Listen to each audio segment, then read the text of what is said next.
Good morning everyone. Ayan, nandito kami sa aray ko. Sa daan papunta sa Kubo. At kami magdidilig. Ito naman ngayon yung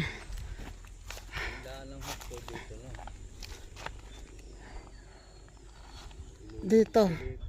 Ayan o, kalsada na. Ito yung sinasabi ko sa inyo na pwedeng maputol ulit. Ito yung daanan namin. Ito yung daan namin papunta sa Kubo. Ito na ang kalsada. Ayan, papunta dito. Ito yung bago nilang gagawing subdivision. Itong kapatagan na ito. So dito, kumuha sila dito ng maliit na right of way. Papunta dito. Babako doon. Ito oh. Dito. Ayan. Dito yung ito yun, yung may tangke na yan, tangke yan ng tubig. Yan ay sa kabila niyan yung poso na iniigiban namin dati. Tapos paliko doon, papunta doon, yun naman ay yun ang dating subdivision na. So idinugtong lang yung kalsada dito. Yan. Ganyan ka. Ganyan ka. Ito yung problema namin. Pag ito binakuran nila, wala na kaming daan. Ito, ano yan, hindi pwede ito. Kasi ito ay sakop noon. Hindi pwede ng ganyan yan. Hindi papayag yun. So, ayan, hanggang dito ang kalsada. Papunta dyan. Dyan, hindi ko alam kung saan sila magkakalsada dito. Kung dederecho ba yan o igagano nila. Ewan ko sa plano nila. Basta, eto na kami. Magdadalawang kalsada sila. Baka yan ay ipapaganon. Dederecho sa bandang gitna, tapos yung doon, idederecho.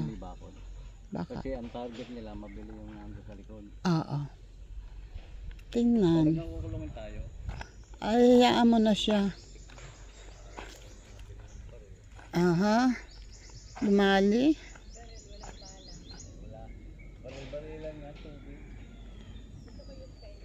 Tara na. Dito na. Ang Maria oh. Basura. Basura yon. Sabi ko usong kami. Nagpapakahirap doon. Ang bit-bit ng basura. Magaan siya. Magaan daw. Magaan nga kaya lang. Tingnan yung sako sa ayon sa ayon sa ilalim. Ayun lang naman no. Yung hose namin ng tubig dati dito nakadaan sa gilid na yan. Inalis na ni tatay ng isang araw. Kasi hindi nga pwede dahil dadaanan ng kalsada. So pwede daw naman ibalik. Maglagay na lang ng tubo. Alagyan ng tubo patawid doon sa kalsada para hindi delikadong maipit ng backhoe. Ayan oh, ayun na ang backhoe. Ayan. So ito ay private, yan talaga kanila talaga to. Tapos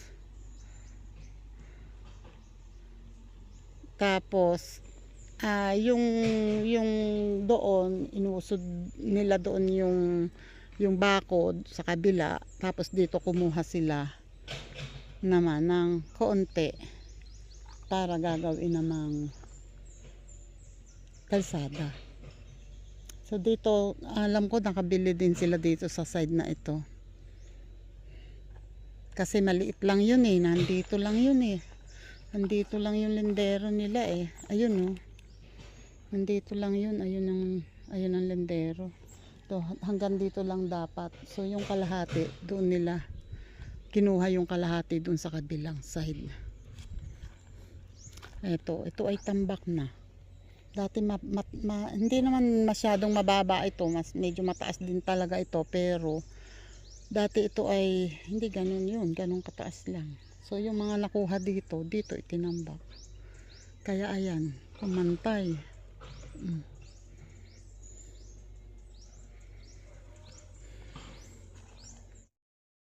Yan oh. Sana dito mo na lang nilagay. Hindi, okay lang. Sige, aalisin pa natin yung ano dyan pala. Yan. Sa ngayon, mayroon pang ipagdidilig. Kasi, mayroon pa namang tubig maski pa paano. Yan lang, konti na lang ang tubig. O ano, bakit fukad dyan? Pagod? Ha? Ba naman, oh. Sayang yun kung hindi madidilig, oh. Ang pipino, ayan, oh, umaakyat na, oh. Tumataas na sa balag. Pati ang patola, oh. Tumataas na sa balag ang patola. Teka, Sanjo. Tumigil ka dyan. Hindi pa. Yan na yung dating dilig pa. Ang kamatis, oh. Ang gaganda na. Malalaki na. 2 araw ko lang yan hindi nakita. Tumangkad na nga. Buti pa sila tumatangkad. Ang Maria, kahit anong gawing kain, palap.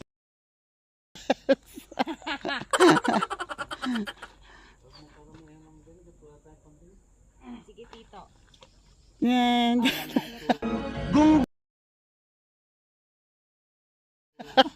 Okay na ba ito?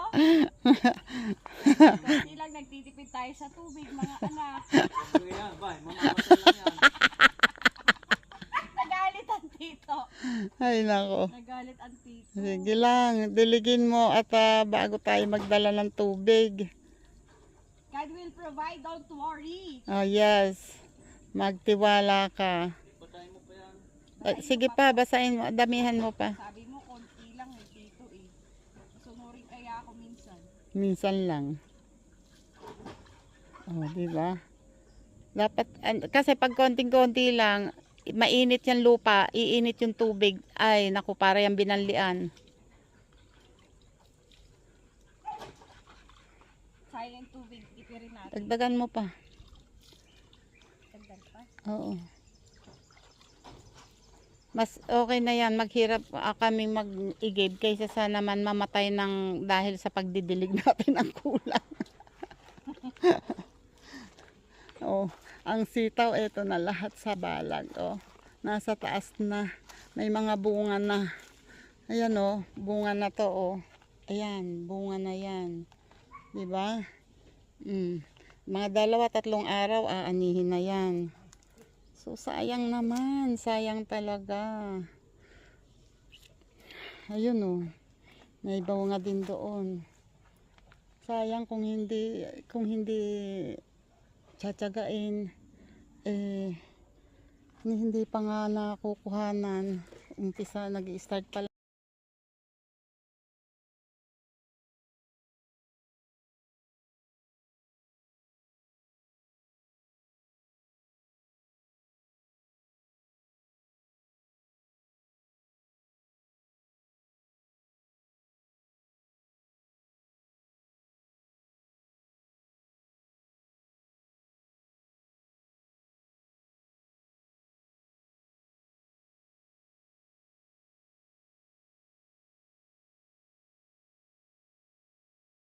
Na nagdidilig sila doon. Ang Maria talaga, oh. Hanggang may nakukuha sa drum, sinasalok niya. Ito naman ang basura. Ito ay wait, kuhanin ko to kasi nandito yung mga nandito yung mga balat-balat. Although meron ditong ano, tulad nito. Ito ay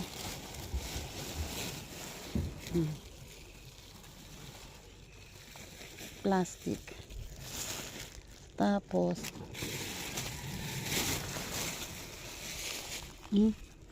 tira-tirang pagkain lalagay ko sa aso. Meron kasing naglalagay yung pinagkainan, sila na nagtatanggal ng plastic diretso sa basurahan.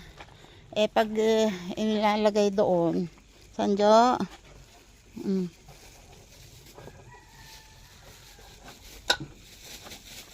yan. Pag kay sa kusina ay diniretso na hindi nila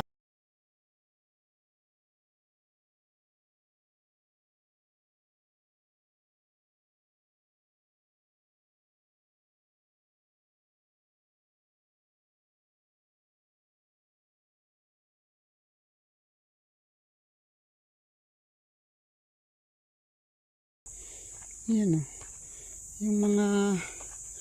Yung mga balat, tinambak ko dito. Kasi habang nabubulok yan, nagtutubig yan. Yan, ayun pa.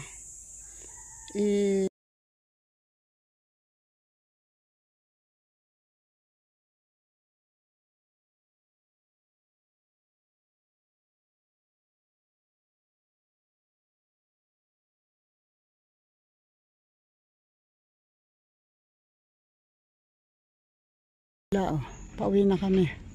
At ayun ang bako. Ano pa rin, nag-aayos pa rin ang kalsada dito. Oh. Hindi pa rin ayos.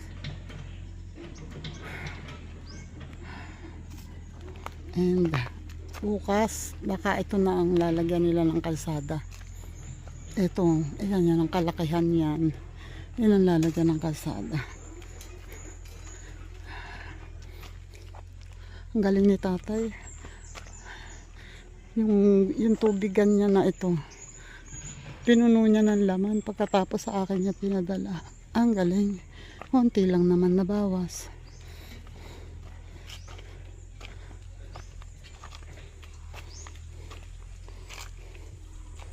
Eto na.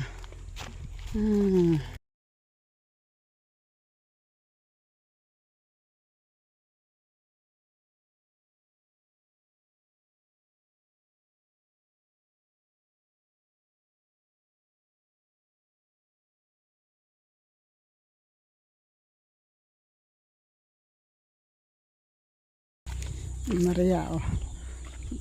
Magbubukid na magbubukid ang tabi. May bit-bit na 2 galon na walang laman.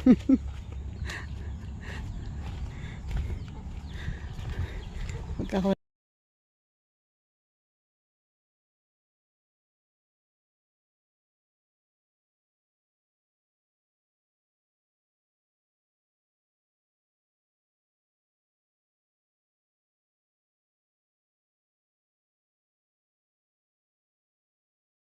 Ayun na nga.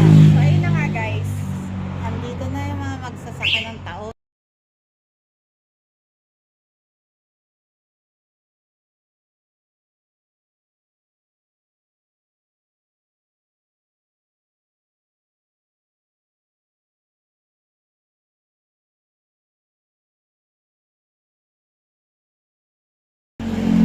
At tama-tama tayo Magswimming kay daw. handa. Ala!